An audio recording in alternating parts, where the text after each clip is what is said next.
Mes chers collègues, nous recevons aujourd'hui Monsieur Jacques Rivoal, président du directoire de Volkswagen Group France.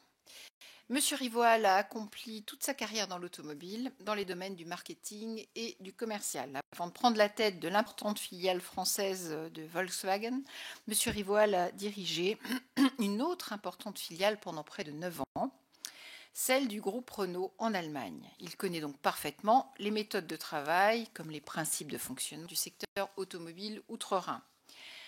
Parler en introduction de l'importance de la filiale française de Volkswagen, c'est aussi rappeler qu'avec différentes marques, dont Audi, Seat, Skoda, ce constructeur est en France le premier importateur. Les ventes du groupe atteignent près de 13% de notre marché, avec un réseau qui compte pas moins de 15 000 salariés. Notre mission, vous le savez, s'intéresse à l'offre automobile française dans sa totalité. Même si Volkswagen ne produit pas en France, il était inconcevable que notre mission n'auditionne pas sa direction lorsqu'on constate tout simplement la place occupée par ce groupe sur le marché national. Vous n'êtes pas une simple entreprise, société d'importation. Et les légers on va dire, atermoiements autour de votre venue ne doivent pas masquer l'importance de votre groupe dans notre pays.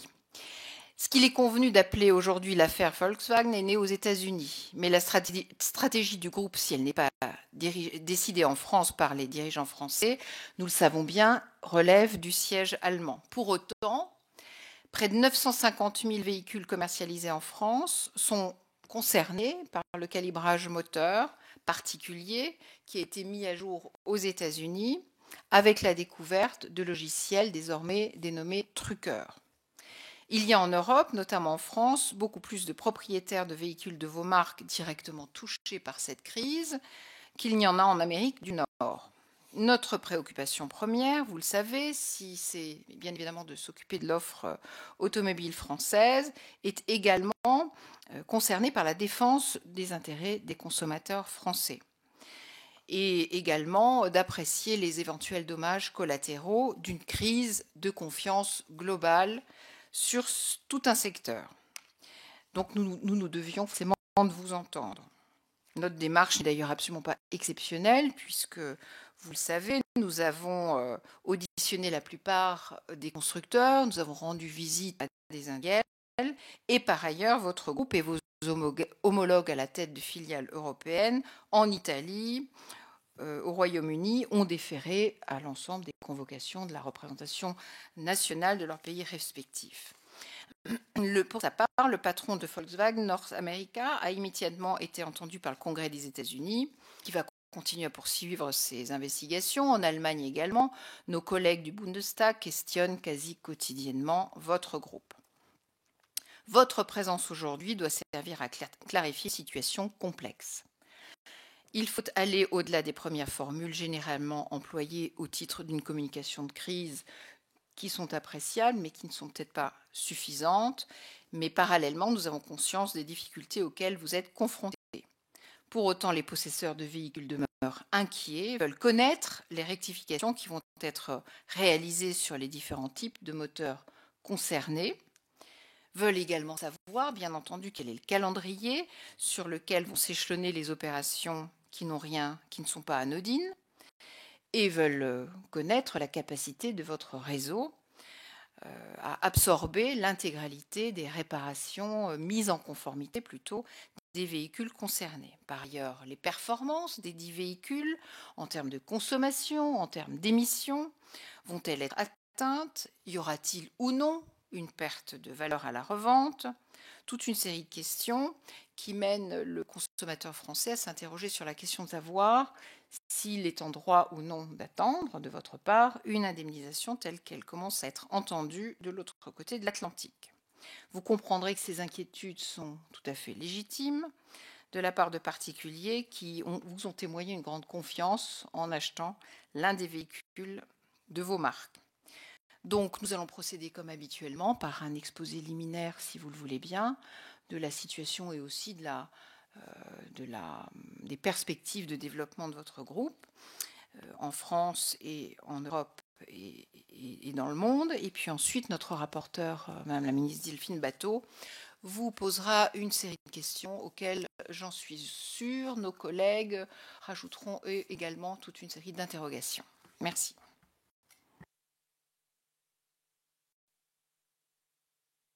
Je ne suis pas familier du lieu. Il faut appuyer sur le bouton, c'est fait. Donc Madame la Présidente, Madame la rapporteure, Mesdames et Messieurs les députés, j'ai structuré mon propos liminaire qui sera court autour de 4 temps. Donc dans un premier temps, je voudrais effectuer une présentation rapide, sachant que vous avez déjà cité les points principaux du groupe que je dirige, le groupe Volkswagen France, et situer ainsi le cadre de ces activités, afin de vous présenter mon activité et les sujets sur lesquels je suis en mesure de vous apporter des éléments. Ensuite, j'ai bien compris que l'objet de cette audition était ce que les médias ont appelé l'affaire Volkswagen, et donc j'effectuerai une rapide chronologie et je vous donnerai de plus amples informations sur celle-ci.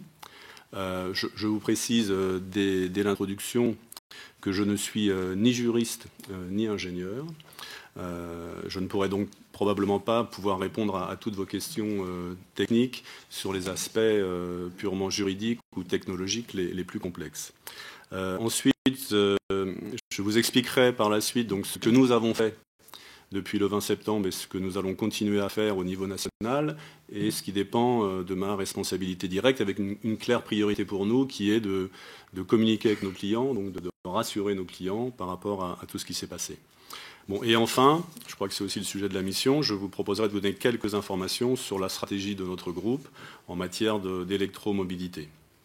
Je tiens à préciser que mon propos sera en totale transparence, avec la volonté de coopération que j'ai affichée et qui a été affichée depuis le 21 septembre. Bon, en préambule, je tiens à éclaircir 2 points. Tout d'abord, je regrette le malentendu qui a fait que je n'étais pas présent à l'audition du 26 janvier, bon, à la fois sur la forme et sur le fond.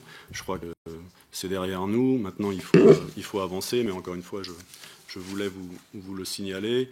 Que je sais que ça a pu être mal interprété. En aucun cas, j'ai voulu froisser la représentation nationale. Je suis un citoyen qui respecte profondément donc, la République. Ensuite, je tiens à réaffirmer que les véhicules qui feront l'objet des mesures de service après-vente tout au long de l'année 2016 ne présentent en aucun cas des problèmes de sécurité. Ils sont techniquement sûrs et sont en parfait état de rouler.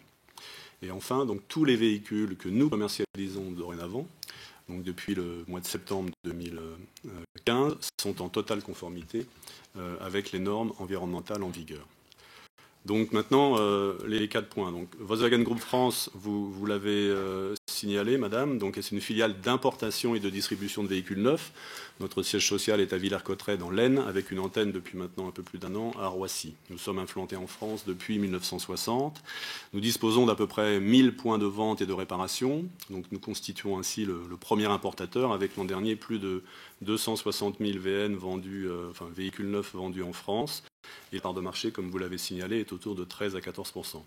Bon, en matière d'emploi, probablement vous aurez des questions à me poser sur les conséquences éventuelles de cette crise sur la situation du groupe, voire sur l'emploi. J'y répondrai volontiers.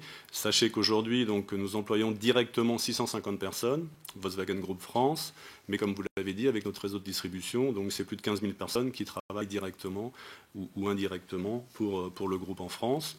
Vous l'avez dit, nous n'avons pas de site de production de véhicules particuliers, même s'il y a à Saint-Nazaire et à Nantes 2 usines de production de véhicules industriels, MAN et Scania, qui sont des filiales maintenant intégrées au groupe Volkswagen. Bon, je n'ai bien sûr aucune responsabilité sur ces activités-là, mais c'est quand même 2 usines importantes, c'est géré directement par l'Allemagne, qui emploie chacune autour de 700-750 personnes.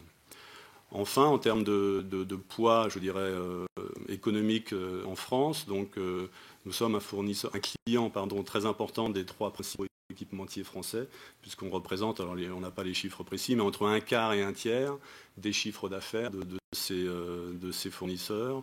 Je pense à Valeo, Plasticomium et Forestia. Donc, comme vous le voyez, le domaine de responsabilité de VGF porte exclusivement sur la revente de véhicules que nous importons. Nous ne faisons pas homologuer de véhicules en France.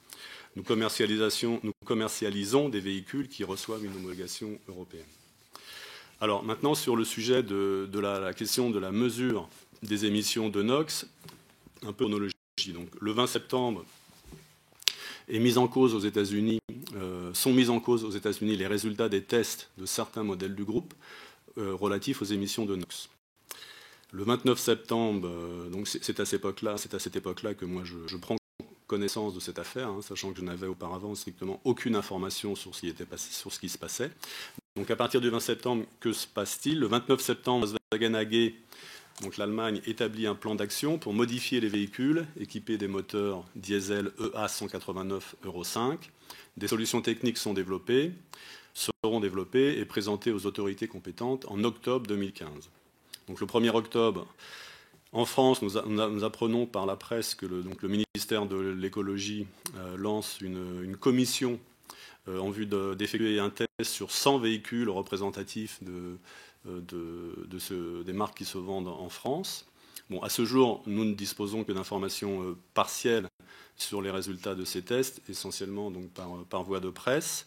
Mais je tenais à dire que dès que cette commission a été mise en place, je suis sollicité par la DGEC, et en particulier, je facilite une rencontre entre la DGEC, l'UTAC et l'IFREM le 26 octobre et des experts allemands de notre maison mère sur le sujet.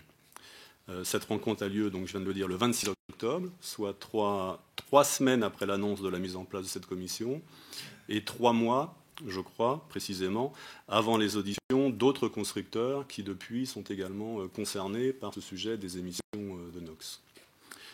Ensuite, dès le 2 octobre, soit seulement 10 jours après le communiqué de presse, nous lançons toute une série de moyens de communication auprès de nos clients pour qu'ils puissent se renseigner. Donc un site internet est mis à disposition de clients. Aujourd'hui, vous avez cité le chiffre, sur les 950 000 clients concernés, 150 000 se sont connectés sur internet pour pouvoir identifier s'ils étaient effectivement concernés.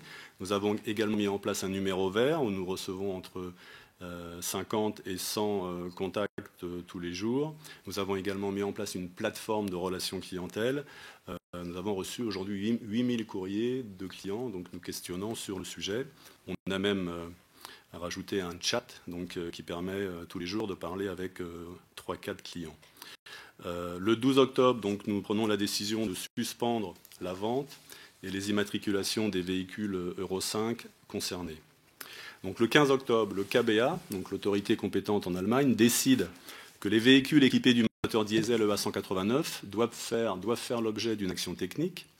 Donc, notre groupe a accepté de procéder à cette action technique afin de répondre aux demandes du KBA et de rassurer nos clients. En revanche, et c'est un point important, il faut bien noter que notre groupe, le groupe Volkswagen, ne considère pas que le logiciel concerné constitue un dispositif d'invalidation interdit par la réglementation européenne. Bon, j'insiste sur ce point, j'imagine que vous aurez l'occasion de me reposer des questions, mais c'est un point important. Nous considérons que ce point devra être examiné par les experts et l'autorité judiciaire, qui sera amenée, le moment venu, à dire le droit sur ce point. Bon, cependant, au-delà des débats, je dirais, techniques ou juridiques, la volonté du groupe a été vraiment de dépasser ce débat technico-juridique et d'agir très concrètement, et ainsi pour éviter toute discussion et lever également toute question, il a été décidé de procéder à cette action technique sollicitée par le KBA. Donc le 29 novembre, les mesures techniques sur les moteurs diesel EA 189, 1,6 litre et 2 litres sont présentées au KBA.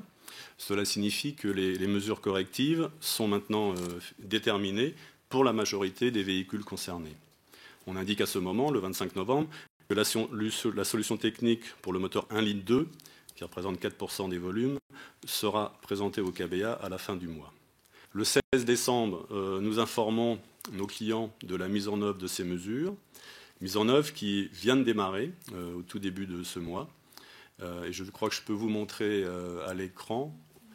Normalement, on a un slide qu'on peut vous montrer, ou sinon je Je l'ai en version papier. Voilà, c'est le premier slide. Donc voilà, vous avez un slide très détaillé, enfin très précis, qui explique le calendrier. C'était une de vos questions, Madame la Présidente.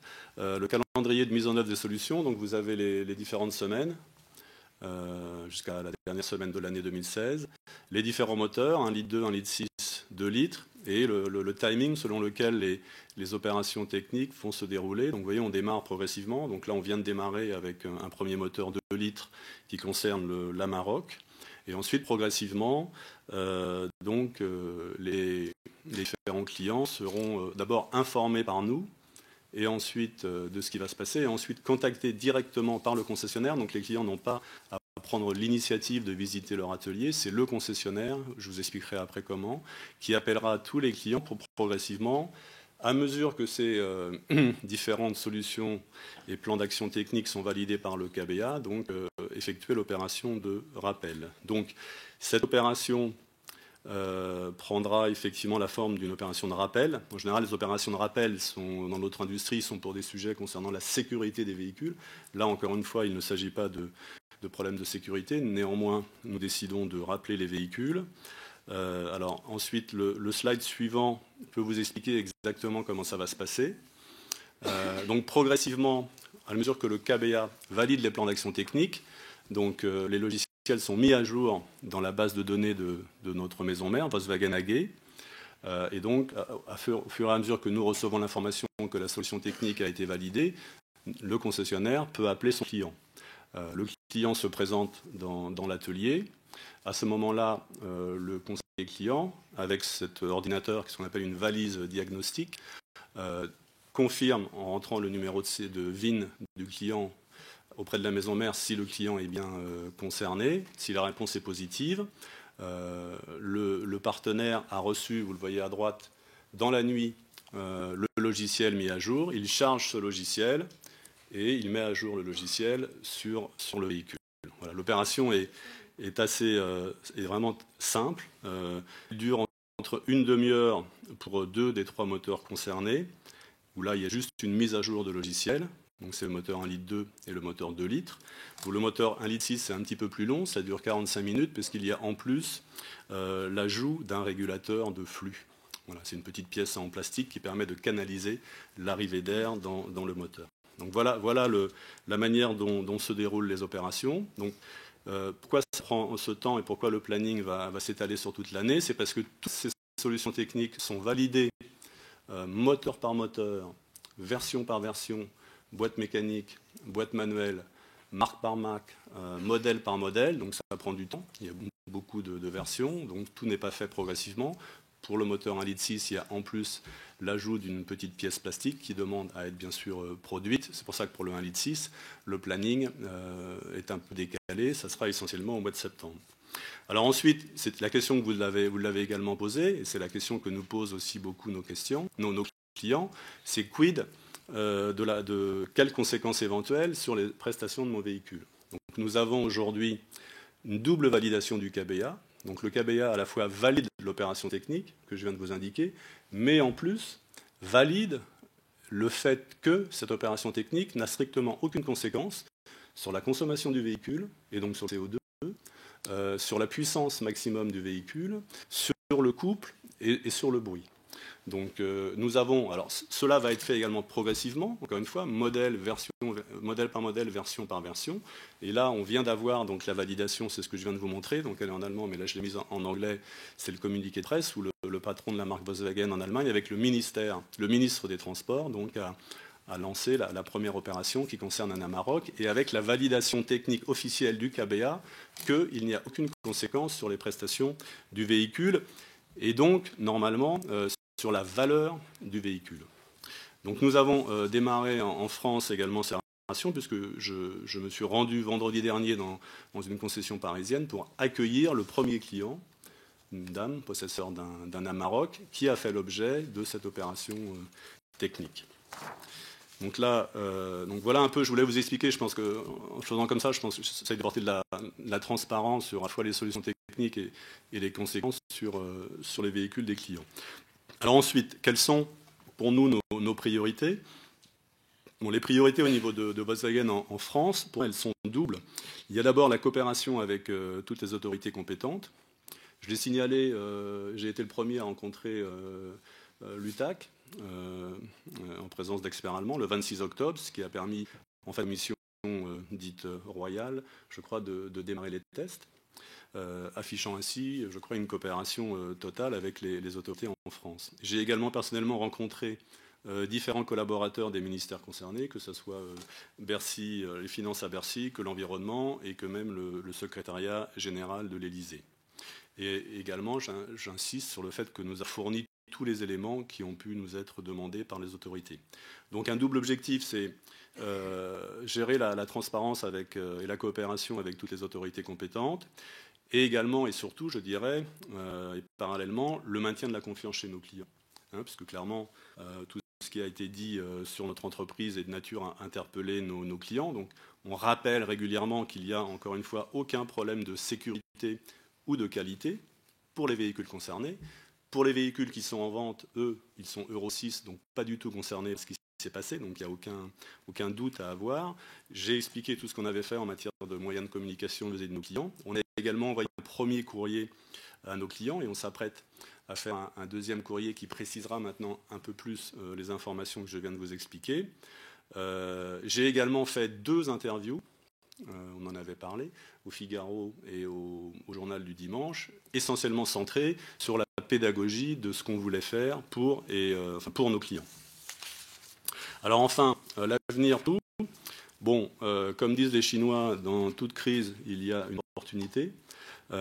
Et cette crise est bien sûr une opportunité pour le groupe de changer profondément son organisation.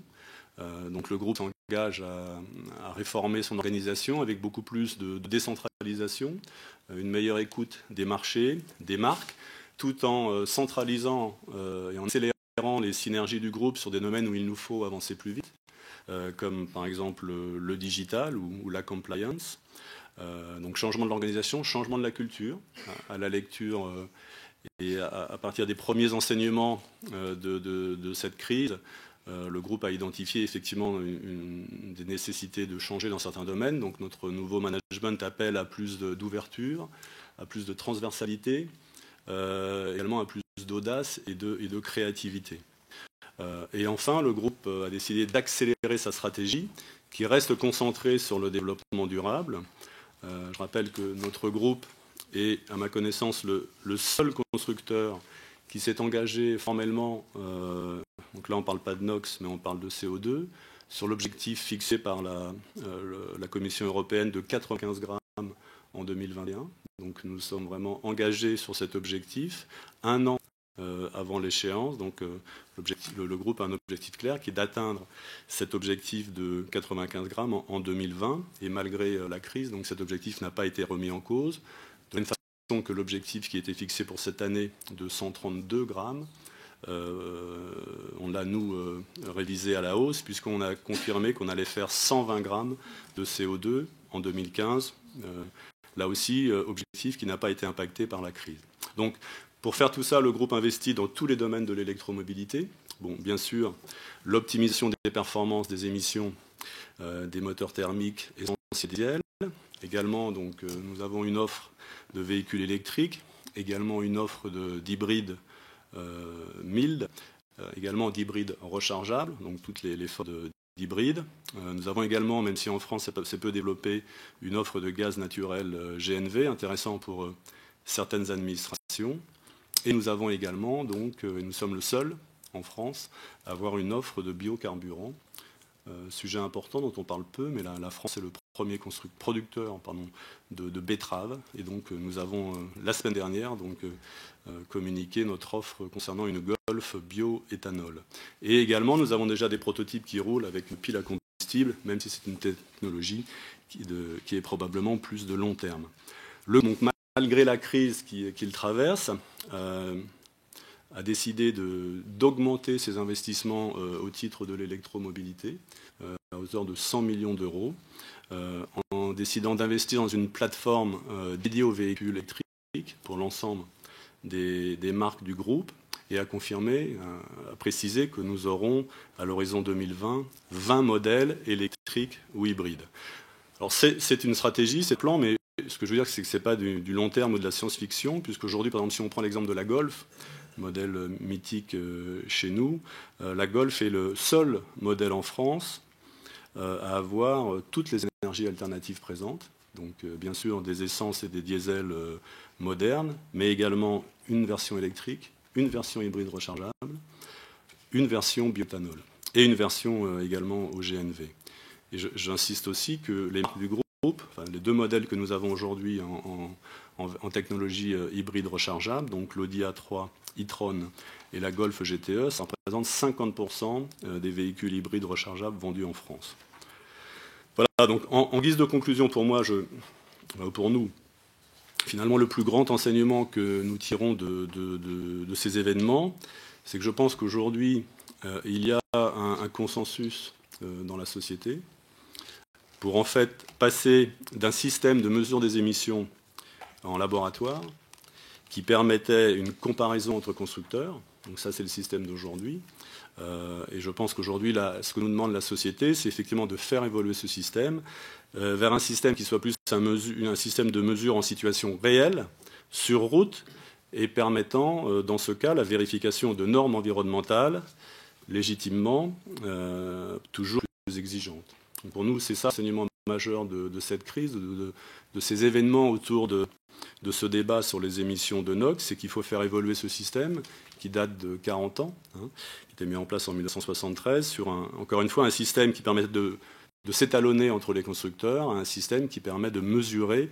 de façon réelle, concrète, en expérience client, le niveau d'émission des différents gaz polluants.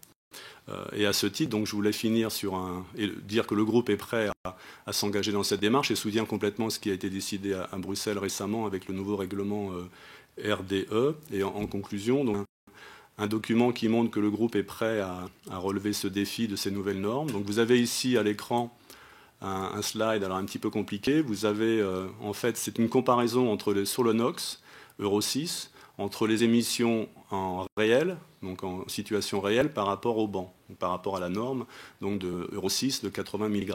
Vous avez les différents modèles en bas. Et la ligne verte, ça serait finalement ce que pourrait être en 2017 la nouvelle norme dans l'esprit du nouveau règlement, de, je crois, 110% de 80 mg. Donc ça fait en gros un rapport de 1 à 2. Et vous voyez comment se placent les différents modèles. Et en bleu foncé, j'ai situé les modèles de notre groupe. Donc vous voyez que voilà comment on se situe. Alors vous voyez tout à fait à gauche certains modèles qui sont effectivement dans un rapport de 1 à 10, 11, 12, 13, 14, 15. Bon, vous pouvez lire en bas les moteurs concernés. Et vous voyez en bleu foncé ou en violet comment se situent nos modèles. Je dirais qu'en gros, je ne veux pas dire que tous nos modèles respectent cette future norme en quelque sorte. Vous voyez qu'il y a des modèles qui en sortent, mais que globalement nous sommes après situés correctement par rapport à cette norme. Et on voit même tout à fait à droite que le meilleur modèle, c'est un modèle d'une marque de nos groupes, donc le Charan. Voilà. Donc voilà ce que je voulais vous dire. Donc nous sommes prêts à relever le défi de cette nouvelle réglementation.